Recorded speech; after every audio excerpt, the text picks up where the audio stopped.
அண்மை செய்தியை பார்க்கிறோம். வேலூரில் பிப்ரவரி 23 விஜய் பரப்புரைக்கு தற்போது அனுமதியானது வழங்கப்பட்டிருக்கிறது. வேலூர் அகரம்சேரி பகுதியில் வரும் 23ஆம் தேதி தாவேக தலைவர் விஜய் பரப்புரைக்கு காவல்துறை அனுமதி வழங்கியுள்ளது. விவரங்களை செய்தியாளர் நௌஷாத் வழங்க கேட்கலாம். நௌஷாத், வேலூரில் விஜய் பரப்புரைக்கு அனுமதி வழங்கப்பட்டிருக்கிறது. என்னென்ன நிபந்தனைகள் விதிக்கப்பட்டிருக்கு? வேலூர் அனுமதி கிடைக்கவில்லை. பல்வேறு காரணங்கள் காவல் தரப்பில் தெரிவிக்கப்பட்டதாக தெரிவிக்கப்பட்டது.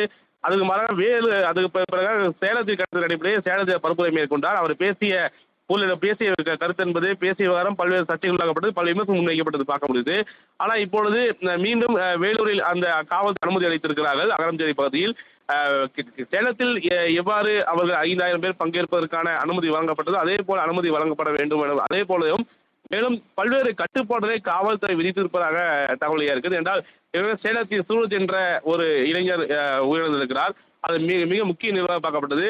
அதே போல தாவேகாவை பொறுத்தவரைக்கும் இந்த நடைபெறக்கூடிய நிகழ்வுல யாருக்கும் எந்த ஒரு பாதிப்பும் ஏற்படாத வண்ணம் இருப்பதற்காகவும் தொண்டர்கள், குறிப்பாக வரக்கூடிய தொண்டர்கள் கடும் வெயிலும் இருப்பதால் அவங்களுக்கு வெயில் பாதிப்பு ஏற்படாத வண்ணம் கூரையில் அமைக்க வேண்டும் என தாவேகா தரப்பில் ஒரு ஆலோசனை மேற்கொண்டிருப்பதாக தகவல் இருக்குது. இந்த போது இதற்கு காவல் அனுமதி அளிக்குமா என்ற ஒரு கேள்வியும் எழுந்திருக்கிறது. இருந்த போதும் இவ்வளவு நெருக்கடிக்கு இடையில் வரக்கூடிய 23ஆம் தேதி தாவேகா தலைவர் வேலூரில் பரப்புரை மேற்கொள்ள இருப்பது மிக முக்கிய செய்தியாக பார்க்கப்படுகிறது. விவரங்களை வழங்கியதற்கு நன்றி நௌஷாத்.